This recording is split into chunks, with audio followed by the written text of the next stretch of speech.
खुदी लगाम पर आम इंटर के छात्र ने तमंचे से खुद को सीने में गोली मार ली। इससे उसकी मौके पर ही मौत हो गई। गोली की आवाज सुनकर पहुंचे पड़ोसियों ने रक्त रंजित शव पड़ा देख खेत गए पिता को सूचना दी। सीओ थाना पुलिस व फोरेंसिक टीम के साथ पहुंचे और साक्ष्य एकत्रित किए। पिता छात्र के आत्महत्या कर लेने की वजह बता नहीं पा रहे हैं।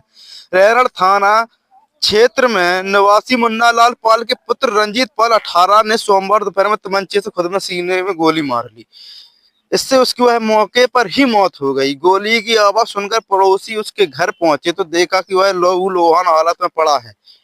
इस पर उन्होंने खेत पर काम करने गए उनके पिता मुन्ना लाल को जानकारी दी। वह घर पहुंचे और सूचना थाना पुलिस को दी। सूचना पाकर सीओ राम सिंह थाना अध्यक्ष नीलम सिंह के साथ गांव पहुंचे और मौके पर जांच पड़ताल की। शव के पास ही तमंचा पड़ा मिला। पिता ने बताया कि वह गांव में रहकर खेती किसानी करते हैं, जबकि पुत्र रंजीत मध्य प्रदेश के लाहौर में किराए पर रहकर इंटर की पढ़ाई कर रहा था। वह रविवार को ही गांव आया था। सुबह सोने के बाद वह छत पर चला गया था। वह उसे छत पर बैठा छोड़कर खेत पर चले गए थे। बताया कि उनके दो बेटे हैं। छोटा बेटा छोटू भी अभी पढ़ाई कर रहा है। उसकी पत्नी का निधन हो चुका है। वह अकेले घर पे रहते हैं। पिता बेटे की मौत की कार्रवाई की वजह नहीं बता पा रहे हैं। सीओ राम सिंह ने बताया कि मौत के हर बिंदु पर जांच की जा रही है। अभी तक आत्महत्या के कारणों का पता नहीं चला है। शव को पोस्टमार्टम के लिए भेजकर तमंचा भी बरामद कर लिया है। देखते रहिए A7 न्यूज।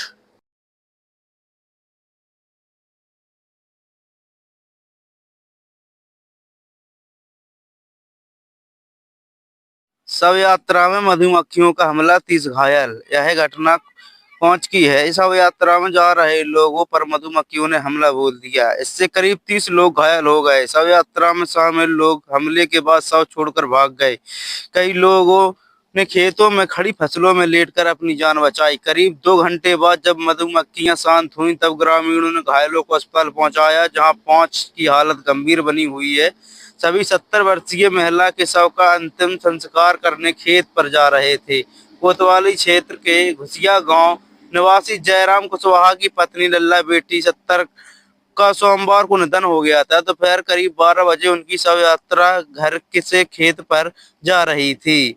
जैसे ही सभी खेत पर पहुंचे तो गांव के बाहर नर्सरी के पास हजारों की संख्या में मधुमक्खियों ने अचानक शव यात्रा के शामिल लोगों पर हमला बोल दिया। मधुमक्खियों के झुंड ने जब लोगों पर हमला बोला तो वहां अफरा तफरी मच गई और लोग शव छोड़कर भागने लगे। कुछ लोगों ने खेत में खड़ी फसलों में लेटकर अपनी जान बचाई। करीब 2 घंटों तक मधुमक्खियों का तांडव चलता रहा। मधुमक्खियों ने डंक मारकर संतोष चतुर्वेदी 65 साल, ओम प्रकाश 75 साल, राघवन चतुर्वेदी, विनय पटेरिया, महेंद्र कुशवाहा, अजय कुशवाहा, ब्रजेश सक्सेना, जगदीश बबलू, मानसिंह, उमाशंकर सहित 30 लोगों को घायल कर दिया। मुखाग्नि देने जा रहे महिला के पति जयराम भी बुरी तरह घायल हो गए। जब मधुमक्खियां शांत हुईं तो लोगों ने जैसे तैसे हिम्मत जुटाकर खेतों में पड़े लोगों को उठाकर कस्बे CHB नर्सिंग होम में भर्ती कराया, जहां संतोष, ओम प्रकाश, जयराम, राघवन व अजय की हालत गंभीर बनी हुई है। बाद में उनके बेटे राजकुमार ने मुखाग्नि दी। राहगीर पर भी हमला, गांव जा रहे झोला छाप को भी काटा। शव यात्रा पर जब मधुमक्खियों ने हमला बोला तब जो भी राहगीर वहां से गुजर रहे थे वह उन्हें भी अपने डंक से घायल कर रही थीं। एक झोला छाप गांव में लोगों का इलाज करने जा रहा था। उसने शव यात्रा देखकर अपनी बाइक खड़ी कर ली और हाथ जोड़कर खड़ा हो गया। तभी मधुमक्खियों ने उस पर हमला बोल दिया और वह घायल हो गया। जिस समय शव यात्रा मधुमक्खियों ने हमला बोला तो वहां अफरा तफरी मच गई।